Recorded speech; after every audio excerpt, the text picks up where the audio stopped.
Mungkin beberapa dari kita menganggap nih ya, kalau misalnya mimpi itu adalah bunga tidur. Tapi apa jadinya kalau itu adalah sebuah awal dari hal-hal aneh muncul? Yap, aku dapat kiriman cerita dari temanku dan ya kita sebut aja namanya Andi. Nah Andi ini tuh bisa dibilang dia tuh peka terhadap hal-hal dunia lain, cuman dia masih nggak begitu jelas sampai pada suatu hari dia ngalamin mimpi yang aneh banget menurut dia.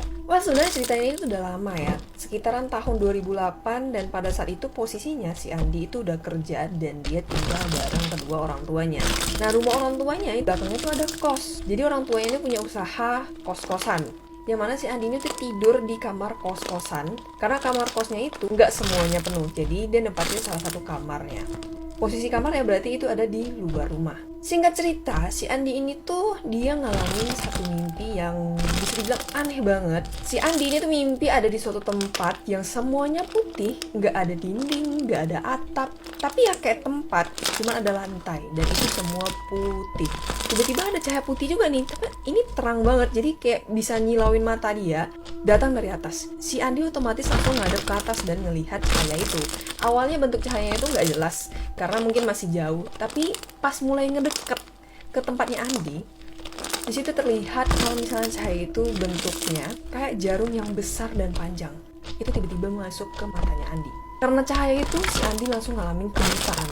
Sontak Andi kaget dong dengan mimpi yang aneh kayak gitu. Dia tiba-tiba terbangun, dan ketika bangun udah kayak biasa aja sih, gak ada hal-hal aneh atau apapun yang terjadi. Besok paginya kerja, pas kerja juga gak ada hal aneh sampai pas jam pulang.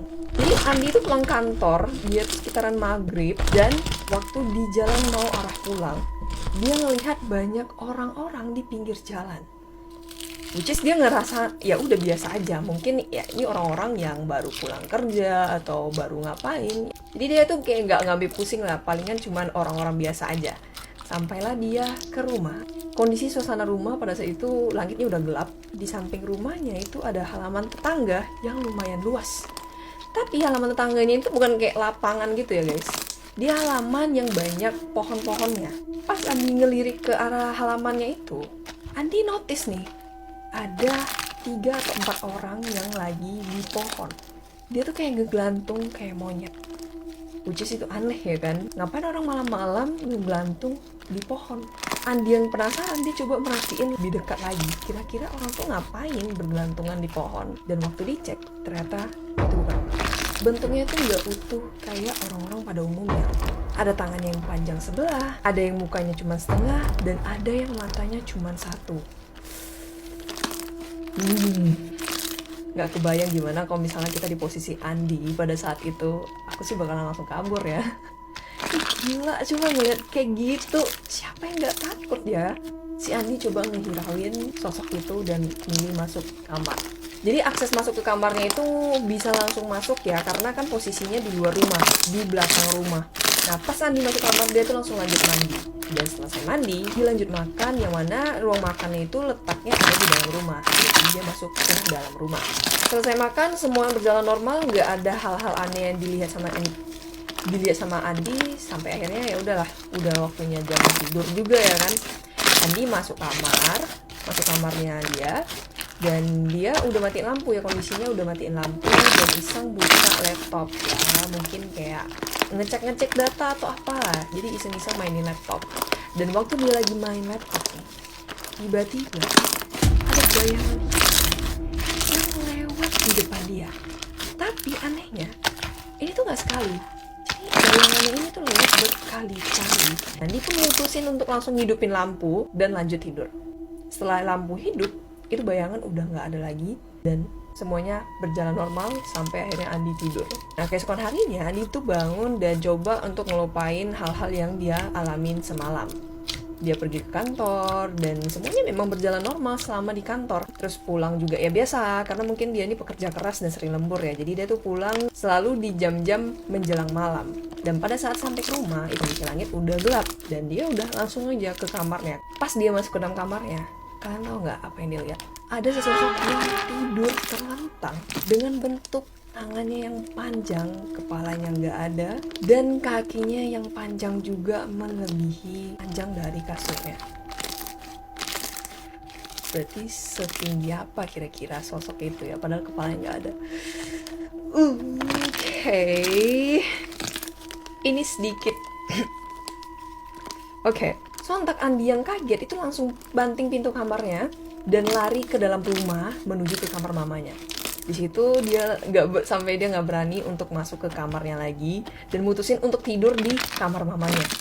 Hal ini tuh terus-terusan terjadi, gangguan-gangguan itu terus-terusan terjadi sampai pada suatu hari ada satu orang yang dari Medan itu ngekos di tempatnya si Andi. Let's say namanya itu adalah Beno ya. Nah, si Beno ini tuh mempunyai keahlian bisa nutupin mata batin. Dan dia di sini ngelihat kalau misalnya si Andi ini tuh punyai kepekaan terhadap hal-hal itu. Dia coba untuk nutupin mata batinnya si Andi. Nggak segampang kayak yang kita lihat di video-video orang-orang yang nutupin mata batin. Karena percobaan pertama itu gagal, yang mana si Beno ini tuh ngalamin muntah darah. Karena energinya terlalu kuat, si Andi malah kena ke dia dan ngakibatin dia tuh muntah darah.